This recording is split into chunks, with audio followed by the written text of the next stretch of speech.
Okay, so it's a little weird not having a musical interlude. And I'm used to, like, in that musical interlude, getting a grip, right? Which is the topic today, right? Get a grip, right? Get a grip. Is that what I said? That's it. That's it. Okay, so it was inspired by one in our community, and you know who you are, uh, who uh, who made the suggestion. How do you deal with anger and grief and all the various emotions that you might be feeling? And I consider myself a good person to speak about this because I really had to learn how to deal with my own emotions. I was raised in a home where uh, we were all taught and rewarded for suppressing all emotion. So we were not supposed to be feeling any strong emotion ever. And as I entered into early adulthood, I actually had a physical condition that got created at my very good suppression of emotion. But back then I was an atheist, so what did I know? So, I had to deal with that physical condition.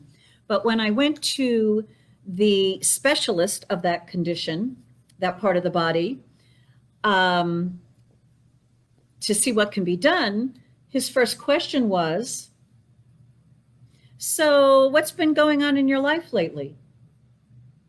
How have you been feeling emotionally? And I'm like, oh, I'm fine. I'm just fine. Oh, well, my father died. And, this is my senior year in college, and I'm about to marry someone. I don't know.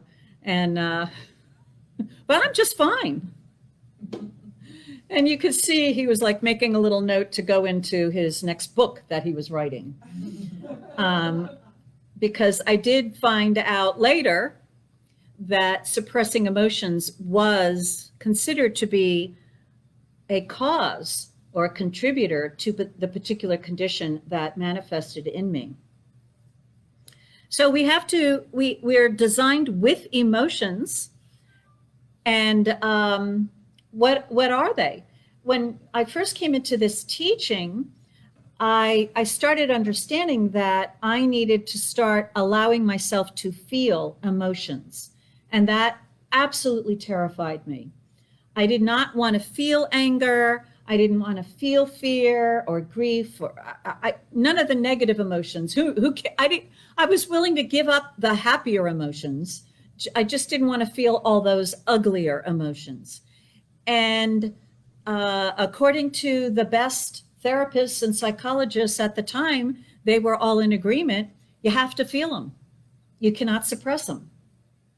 And so one of the things that we need to realize about emotions is that they come to us unbidden, they rise up in us, and they need to be felt. They must be felt.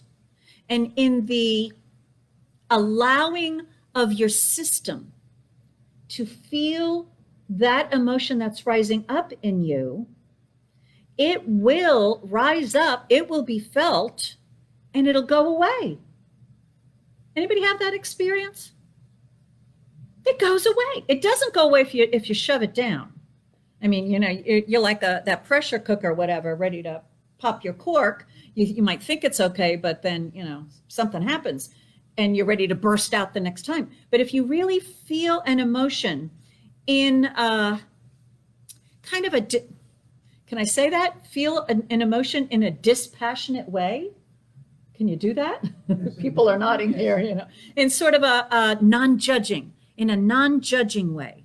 Just allow yourself to feel it. And I actually was a part of a group that practiced feeling our emotions. And what we would do would be just notice it. So let's just take a moment right now. We'll just do this exercise that I would do in this one group. So just close your eyes if you like, and just scan your body. Just scan your body, and you can breathe in if you would like to relax anywhere in your body. But then also just notice how you are feeling, maybe without putting a label on it. Is there tension in your body? Is there some sort of discomfort? Is there a speeding up? Is your body feeling very, very slow? Is there any part of your body that is calling to you right now?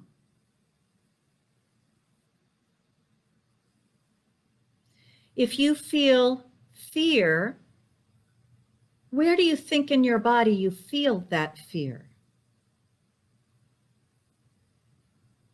If you feel love, where in your body do you feel that love?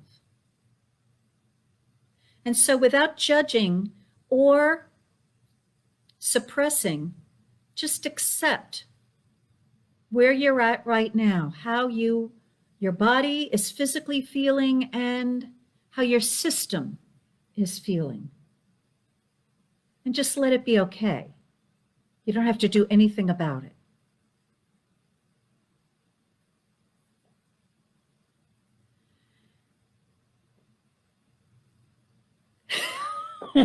So David wrote, you wrote it, so I'm sharing it. David wrote, if hiding emotions causes illness, I am the most healthy man alive.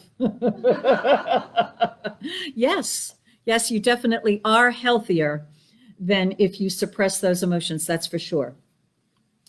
But what we want to realize about emotions is that just allowing yourself to feel them, and then as you practice it, you might even set that intention to just love yourself however you are feeling and the emotions you are feeling. You get better and better at just feeling emotions without having to express them outwardly in behavior. Because that's, if we aren't healthfully, or if we aren't handling our emotions as they rise up in us in a loving, accepting way, and we're not suppressing them, then yeah, they got to get expressed, and we tend to, be all over the place with them. So, I mean, I know people who are filled with joy, and, like you look at children, like they're just filled with joy, and they may be at a party and they just might get too much joy, and they're like bouncing off the walls, and you're saying, okay, it's too much sugar. That's it. They're cut off. You're going to bed, whatever. But it's just, it's that abundance of an emotion that is getting expressed. And so we certainly like it when it's love and it's joy, or just imagine yourself. I'm sure you maybe have had this experience where you've just been overwhelmed with love and you want to express it to someone, and someone right at that moment doesn't want to be bothered with you and your love. I don't know if you've ever had that experience. You need a cat if you haven't had that experience. My cat, it's like, oh, sometimes I just want to get her and I just want to love you to pieces. And she's like, let me down. She's not a lap cat, so I don't know how I got that. Okay. But to just accept how you are feeling an emotion without having to act on it right away allows it to pass through you. So I had a very real experience with this a decade or so ago. Again, to suppress emotions, it's not an easy thing to do, but one of the best ways to suppress emotions that I found, and I'm sure some of you have found some other methods similar, but I found eating. It's just great. Just shove some food in there and it just dulls all your senses along with all your emotions. It just, and I used to eat in order to not feel my emotions. And I know there's others who take up other substances for that same purpose. And that's, we're all doing the same thing. So I was a minister here, and I really wanted to get free of this compulsion to eat, because I was not at choice. At that time, I was just eating. I wasn't really aware that I was eating to keep my emotions suppressed. And I went to a workshop with a woman, Janine Roth, for those of you who have heard her. She does some excellent work. And she said one thing that I actually paid attention to and followed. And she said, when you're feeling that urge to eat, don't for a minute and just feel what you're feeling instead. Feel what you're feeling, that what you wouldn't be feeling if you ate. So I remember one Friday evening, I knew I wasn't hungry. It was later in the evening. I had already had dinner, and I felt this urge to eat. And I said, oh, that Janine Roth. Okay, let me just feel it. All right, am I ready? I'm ready to feel it. And I was scared to feel it. And I allowed myself to feel it. And the most excruciating inner pain came up. Excruciating. And I felt that I could not bear it. I felt as if I couldn't live. I wouldn't live. And then it went away. I felt all this tension while I was just talking about it. So everybody take a deep breath in case you picked up any of that stuff. And the thing is that was my breakthrough, because from that point on, I became more and more free to eat. And now, yeah, I really don't have that problem that I had my whole life. I don't have that compulsion to eat taking me over. I'm at choice. I'll have the urge to eat. And the one thing about food is the number of suggestions of what you can eat is infinite. Right? You could say no to this, no to this, no to this, and there's just more ideas. You get no bonus points for all the no's that you're not eating. And you get points taken away by the stuff that you do eat that you didn't really want to eat. I don't know. It's like the stack is against us in my thinking, but another talk, or maybe not worth it. The thing is about emotion is we maybe, if we haven't learned how to experience them, we may be absolutely terrified to feel them, afraid that they'll kill us. And yet, when we do feel strong emotion, without acting out yet, just feeling it, just being there with it, it may be excruciating, but it won't kill us. Emotions, when felt and accepted, pass through us, and they are gone. That one Friday night when I sat and felt that inner pain that I had been squashing with food was the first day of my freedom, because all that pain is gone. I might have like a wave of it, a smell of it, a tinge of it, but that excruciatingness of that pain is gone. Is gone. And with all emotion, fear.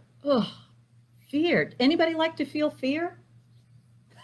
Raise your hand. Oh, that's my favorite emotion. Right?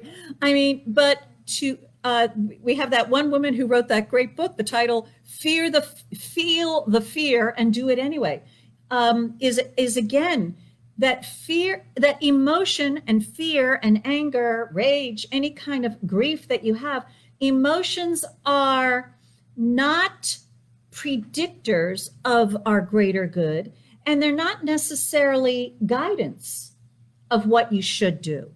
They're there to be felt. They're a symbol of what we are deeply believing. So behind every deep emotion that we have, there is a core human belief that we've got. That's the root of it. And when we allow ourselves to really experience the emotion, at its, as it moves through us, we can, and I have frequently received the wisdom of what was it I was believing. Years ago, when I was in this teaching, I was trying to think, before or after I was a minister. Yes, it was way before I was a minister. I finally dealt with another huge emotion of fear that was in me. And I had people treating for me for almost a year for love. Love. At the time, I was turning a certain age and I wanted a baby. And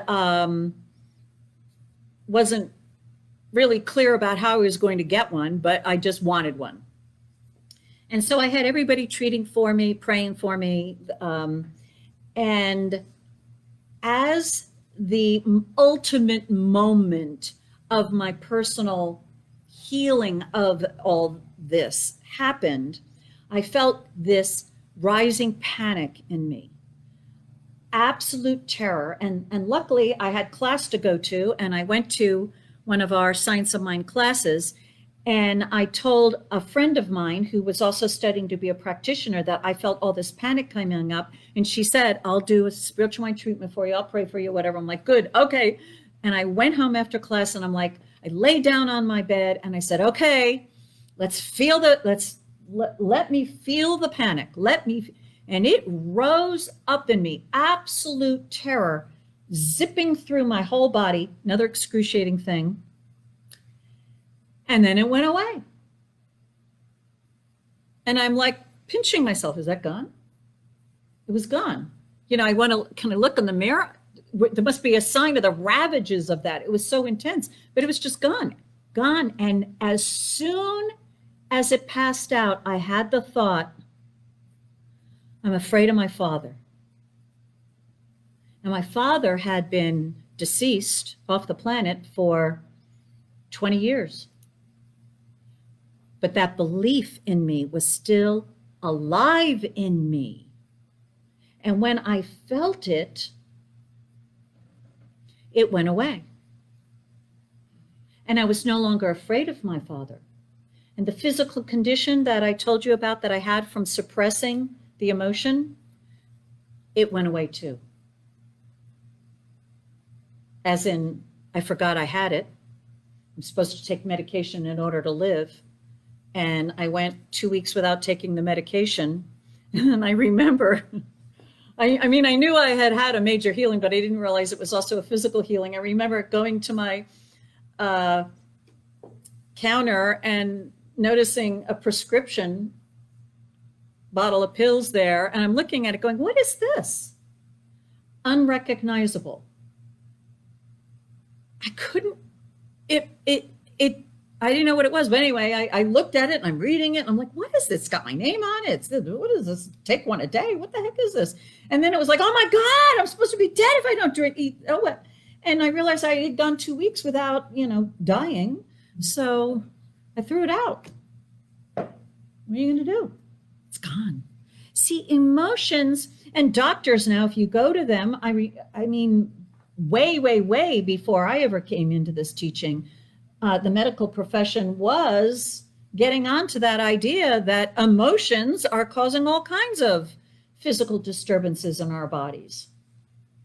Colds, flus, all kinds of things.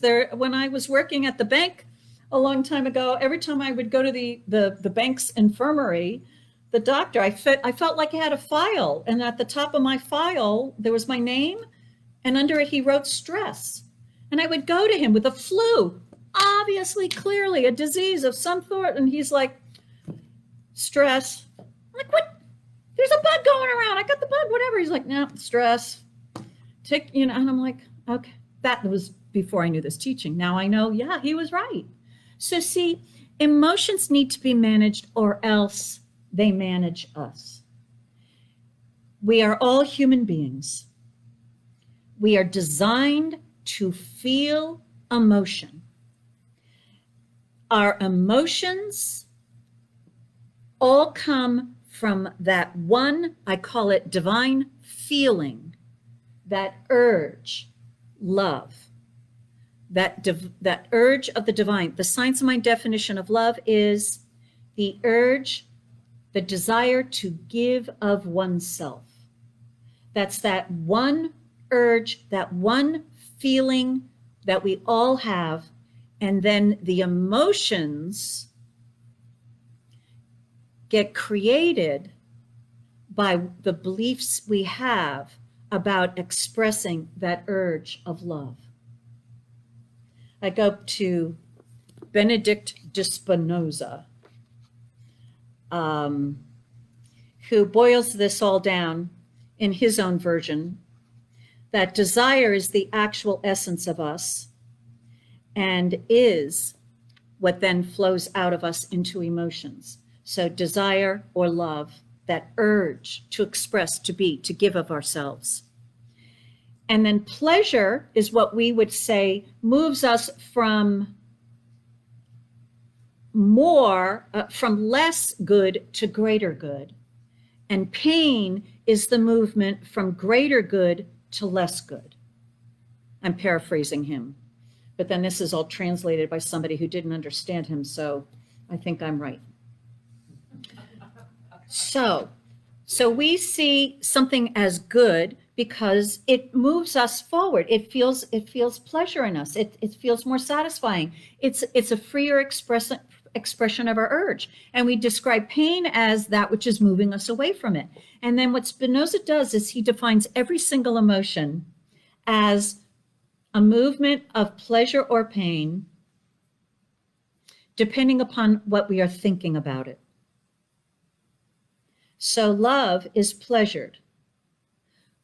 Love is pleasure accompanied by the idea of an external cause. So that's love of someone in the world or something in the world. So I feel love toward my cat, and I see her, the pleasure that I'm feeling, I'm seeing my cat as the cause of my pleasure. And then hatred is pain, accompanied by an idea of an external cause, as in that person is causing me pain because of what they are doing. And then he goes on and on. Derision is pleasure arising from our conceiving the presence of a quality which we despise in an object which we hate. And so there may be some objects in the world or people right now in the world that you hate, and you may see some of their qualities that you deride, that you put down. Does that sound familiar?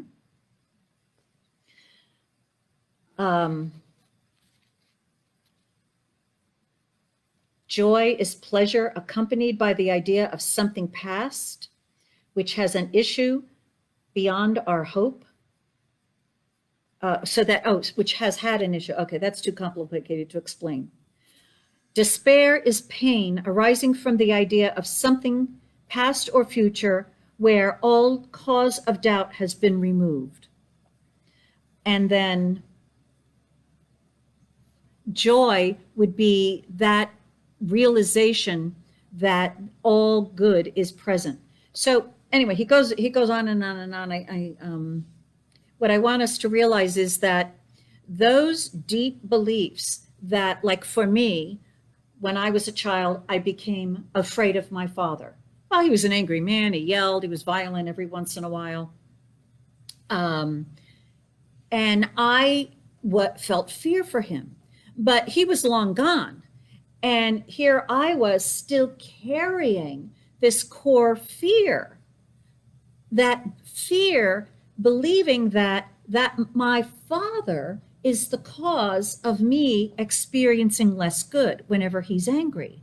So I saw my father as someone to be afraid of because he might take away my good.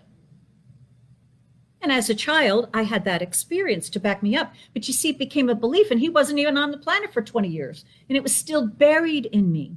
So what we want to realize is when we're having a strong emotion, there is some sort of core belief, probably formed in our childhood or maybe just inherited from the human race, that is what we are believing.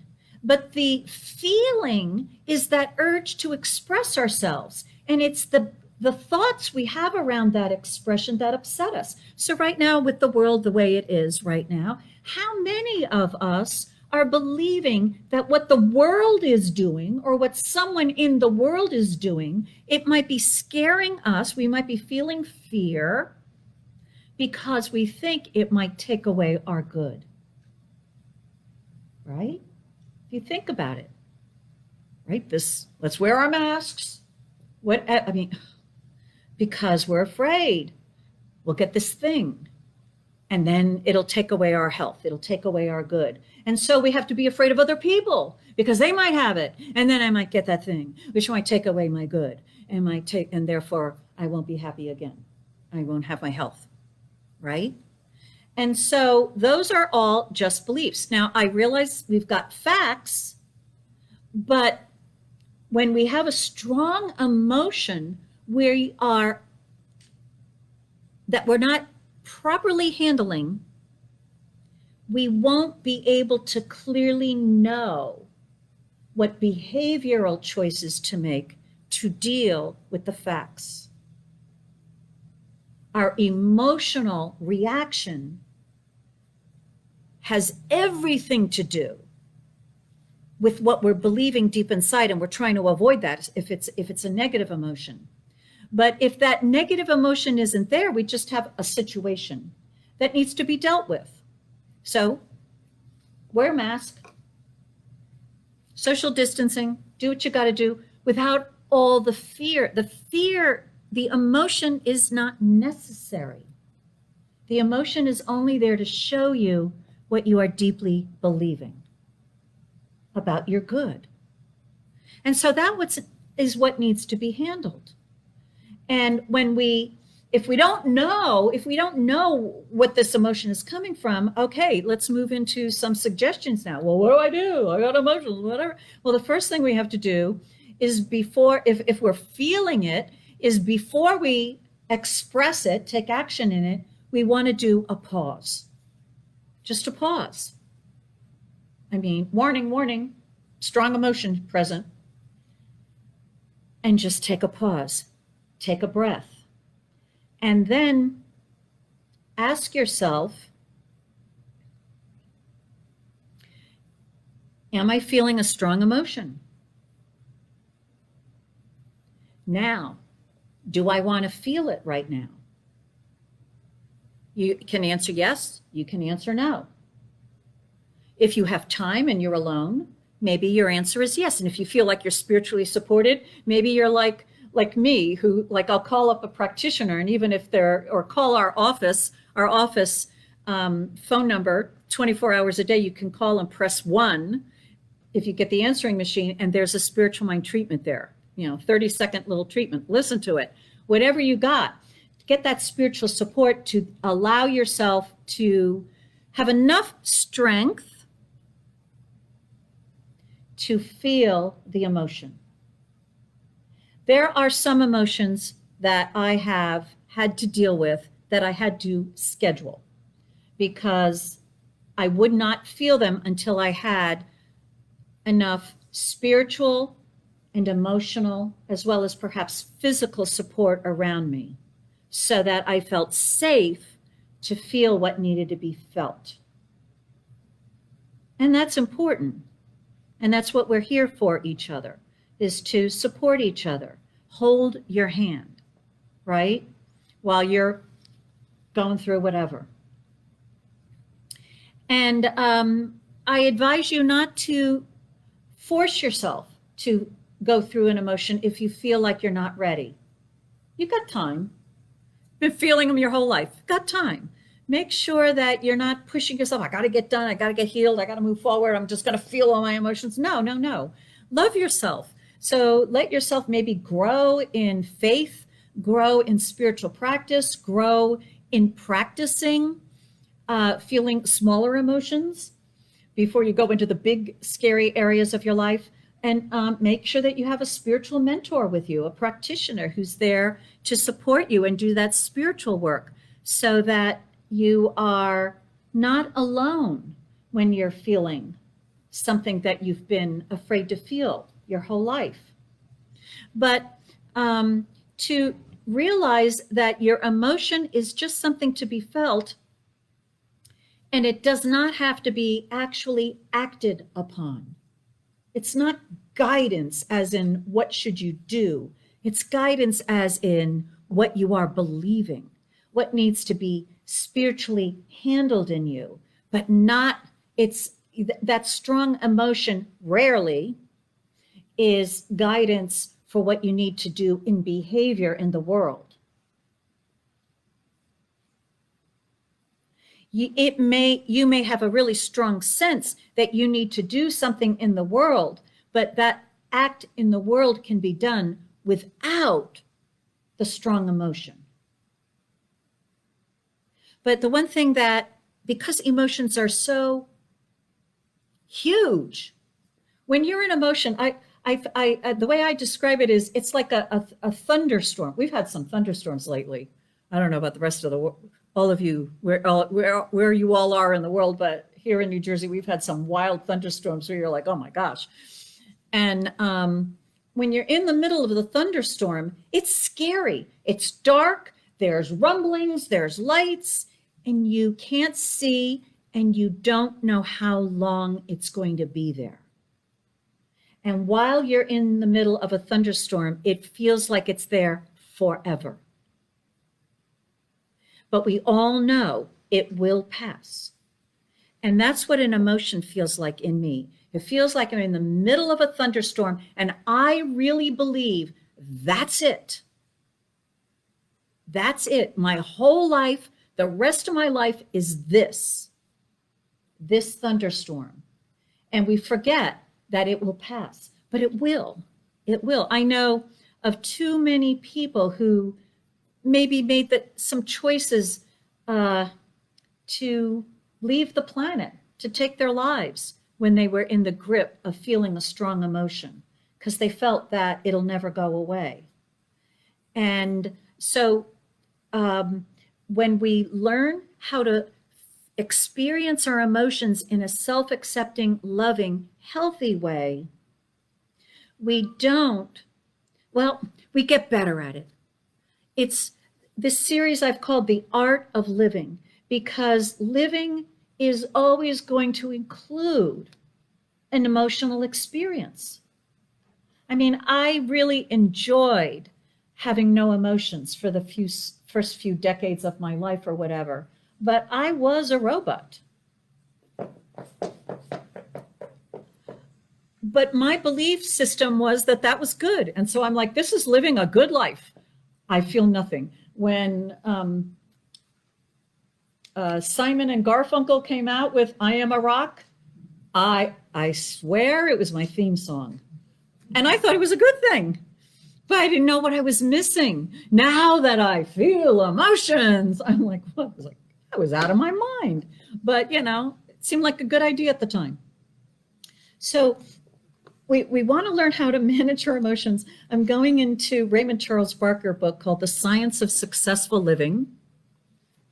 Chapter 4 is called Resentment is Ruin. And he says, as long as you live, you will have to live with people.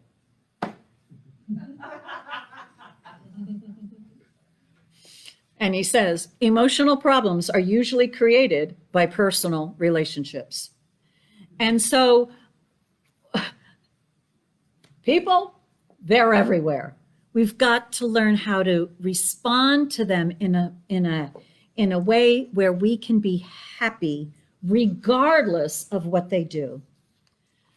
He goes on to say, the basic pattern of spiritual normalcy. Now, spiritual normalcy is not necessarily normal to most people, but we all are aspiring, right? The basic pattern of spiritual normalcy is to get along with everyone, to be happy in your work, and to have a fundamental acceptance of the world as a good place in which to live effectively. How's that working for you lately? To get along with everyone, be happy in your work, and have a fundamental acceptance of the world as a good place in which to live effectively. It's a belief. It's a good belief. I wish I believed it, right? But we can build our beliefs. He says, it is divinely normal to have love and self-expression. Devote your awareness to these, and your mind and emotions will operate more normally. Relate your mind often to negative situations, and you will find a warping of your viewpoint taking place. Accentuation of negatives makes all positives secondary, and that leads to general defeat. The universe is a positive system, and only those who are clear most of the time on right attitudes can get from life all that it has to offer. The individual in whom positives are secondary is the one who psychologists could label neurotic. Feeling neurotic lately? So listen to this. We have to devote our awareness, our mind and our emotions, our thoughts, our time, our focus to the positives. Because if we don't, if we relate them often to negative situations, you will find a warping of your viewpoint taking place. Making negatives accentuate that in you, it makes positives secondary and leads to general defeat. See, I think we've got an awful lot with our availability of information, just so much around us. It's just everywhere. And I'll admit, I got to check my phone. I got to see what BBC News says, and then I go on Facebook to see whose birthday it is, and then, oh, there's some news in there, whatever. And, you hear the radio, you hear, and then you just watch people's general attitudes. What the world is presenting to every one of us now and always has been the negative.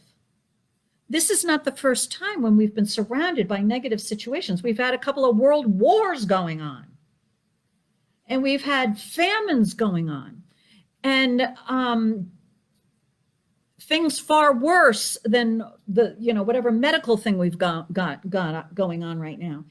And so the opportunity to look at all of the negative situations in the world is always available to you.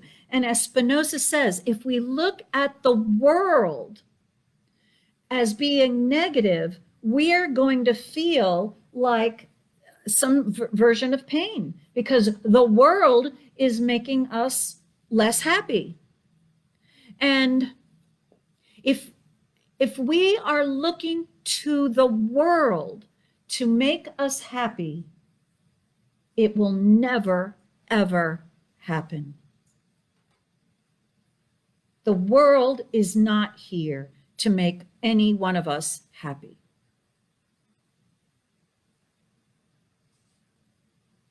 Probably depressed all of us right now. The divine, our creator, made us happy and is moving heaven and earth to give us everything, all the tools that we need to make us happy, and we need to cooperate. We need to accept the gift. Happiness comes, they say from inside, but it comes from the divine in us. Who knows where that is? It's everywhere. But yeah, and it may arrange things in our favor in the world, but what is available to us is to believe in the goodness of that which created us, and then to seek its presence in the world and to be that presence in the world. We can't treat it lightly. I know so many people are saying, oh, we just want to get back to normal. I mean, yeah, it means I don't have to do anything. I don't have to work at it. I can just be happy again in my past level of misery, which I called happiness back then, right? Because I remember back in February, right? How happy were you in February before all of this happened, right? You probably had your list. So the thing to realize is the world is not there to make us happy. It's going to do whatever it's going to do, but we've got the happiness design in us, but we must cooperate with it. And Raymond Charles Barker tells us, right? We have to devote our awareness to love and self-expression, to the positives. And then our emotions and our mind will operate more normally. And when we focus on what the world is offering to us, and it will always offer us that negative for until we raise the consciousness,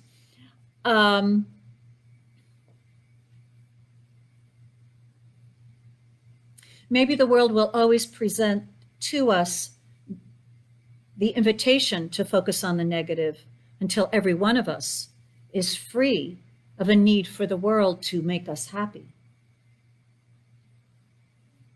There's a thought. Write it down. So, what is the name of that book? Huh? What book is that? This is The Science of Successful Living by Raymond Charles Barker, Chapter 4, Resentment is Ruin. Good chapter for the world today. But he wrote this in the 80s, 70s, 50s, 84. No, 57. 1957. Have we improved at all? Okay, so the art of living, I had always wanted a rule book. Just tell me what to do. In fact, before our service, I was telling John, I need someone to just tell me what to do. Our office is getting ready to move, and I just need someone to tell me what to do. I will do it, but just tell me what to do. I don't want to think about what I have to do. I just tell me what to do.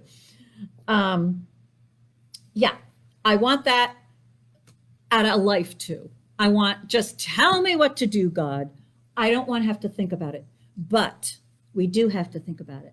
The art of living requires us to think about the way we are living, the way we are thinking, and the way we are handling what we think, the way we are feeling, and the way we are handling what we feel, the way we are acting, and the way that we choose what to act, how to act.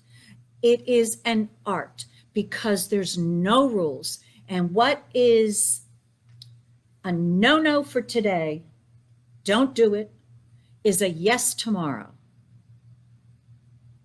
Because we are infinite beings. And that, going back to that treatment that I did at the beginning, this universe is moving everything in harmony with everything else. And so that guidance of what is ours is always something new and something fresh. There's no rule book. There's no rule book. It's always now, what is mine to do? Now, what is best for me? I'm feeling an emotion. Am I able, is this a good time for me to really sit down and feel it? No? Okay, emotion, let's schedule a date. Or let me get some support before I do it. Because the universe is there to support us. So I know in the book Spiritual Economics by Eric Butterworth that he says the world does not owe you a living. The universe owes you the living. And then it's up to us to live what the universe, what the divine gives us to do. So that's a lot to take in. So that's why I said this is part one. we'll see what phase of the art of living we talk about next week. It may be more emotions. Or if you guys have questions about situations that you would like to be addressed in all this, please let me know. So let's take a moment now before I go into final announcements and yaks. And I invite you now to just go once again within your own self and notice how your body's feeling and how you are feeling, and notice maybe the thoughts that are swirling around in your head, and just connect with your heart. And out of all that is going on within you, if you could pick one divine quality to be your touchstone for this day, what would that quality be?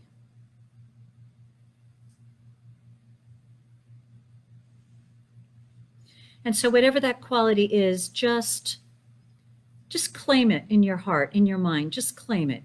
Silently say to yourself, I claim whatever that is. And allow yourself to be affected by that quality. Relax. And now I'm going to do an affirmative prayer, spiritual mind treatment. This word is for each one. That divine, that is all, has created a wonderful, friendly, positive, supportive universe where everything has its place and everything is able to dwell harmoniously with everything else. And that which the divine has created in the heavens, it also is creating here in earth. And it is creating right now for each one. That there is a place for each one to be in harmony with everything else, and each one is in that place. And that quality that each one has chosen is right there, growing in each one's inner awareness, so that each one can feel more of that quality, think more of that quality than ever before. And each one can call on this quality to show them the way, how to live on this planet with other human beings and experience more peace and joy and happiness and health and freedom than ever before. And so that which is creating each one owes each one this life and is giving to each one all the love, all the joy, all the peace, all that it is to be used, accepted, expressed.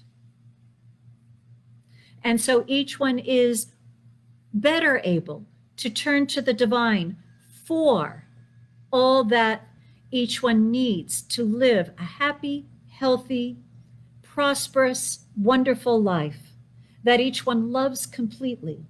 And each one is able to look upon other human beings as fascinating, interesting creations of the divine, each seeking their own way.